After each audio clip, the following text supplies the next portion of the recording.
So Sam M wrote in after listening to our crossover show between Tech and CG, and he wanted to know, let's see here, if there's a situation in which a collision is imminent, who does the software computer try to save? The passengers or the pedestrians? Does the car try to save the maximum number of lives? The human driver would naturally have his own self-interest as a priority, but would a computer driving one passenger purposely endanger its one passenger in order to save four pedestrians? I wonder how the tech companies would address this. What do you think? And that's just one example. I mean, we watch tons of videos and TED Talks and stuff, and it's like, it's kind of crazy to think about.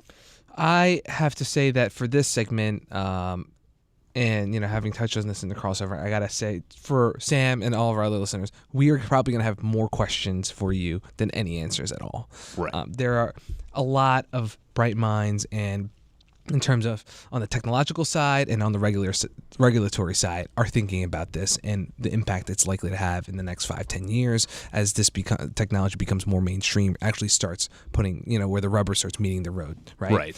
Right.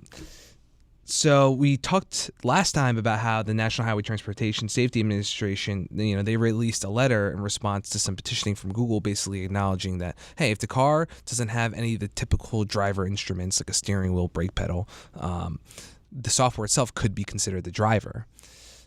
So, that leads to all these other questions, kind of like you mentioned. Right. How does the software determine what the right action is? Whereas if it's a person who's driving the car, naturally they're going to react make that split-second decision, and you might not, it's harder to fault them for that, right? It really is ultimately just a panicked decision. But that software, assuming it can process millions or billions of inputs, then it's a reasoned decision. In that split second, who is writing? Who are these programmers that are writing it? What are they told? How are they told to program the software? Who decides that? And so a lot of these questions come into play that I wanted to touch on the show today in our discussion. And so a lot of people talk about, do we prioritize minimizing harm or do we prioritize the passenger? And the thing is, even behind each of those questions, there are so many nuances. It's really interesting to think about, and also just difficult to try and wrap your mind around. So ultimately, I think public opinion will play a big role in this. It's not even that simple. So MIT Technology Review, first thing I wanted to bring up. So they mentioned an experimental survey that was conducted in France with several hundred participants. And the result leaned towards the people's preference would be to minimize harm in the software, to minimize harm or death toll from accidents, because ultimately that's what people say is so great about this technology. Potentially can reduce a lot of traffic fatalities. The thing is, that makes a lot of sense, and I agree with it.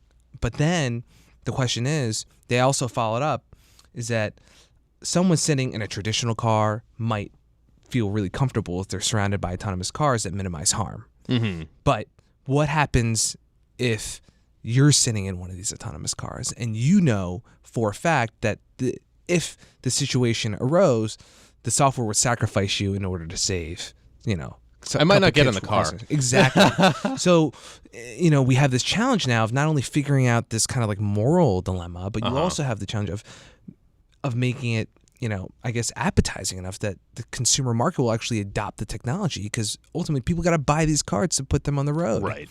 And, even minimizing harm is unclear, because you might say, there was a lot of scenarios posed in the research we did, and one, for example, is saving 6 people versus 3 people is still not an easy question, but it seems like you would go towards, again, minimizing loss of life. But what happens if those 6 people are all octogenarians and the 3 people is a mother and 2 very young children? How does software make that kind of distinction? And it's almost like unfair in a way to ask anybody to have to program the software to think in that way. So it's just a very challenging question indeed. And like I said, we can't give you the answers, but we can touch on the fact that I think going forward, cybersecurity, privacy, safety, tons of testing and trial and error are going to be things that we hear about constantly. Well, with it this definitely technology. seems like public opinion is going to play a big role in what happens. While I agree, the survey kind of shows, I think everybody's going to say, yeah, it makes perfect sense. You want to try and minimize harm or minimize loss of life. But when it comes down to it, person individually, when they have to make that what if purchasing somebody's decision, 90 and has cancer versus it's just newborn baby? It's not that black and white, obviously.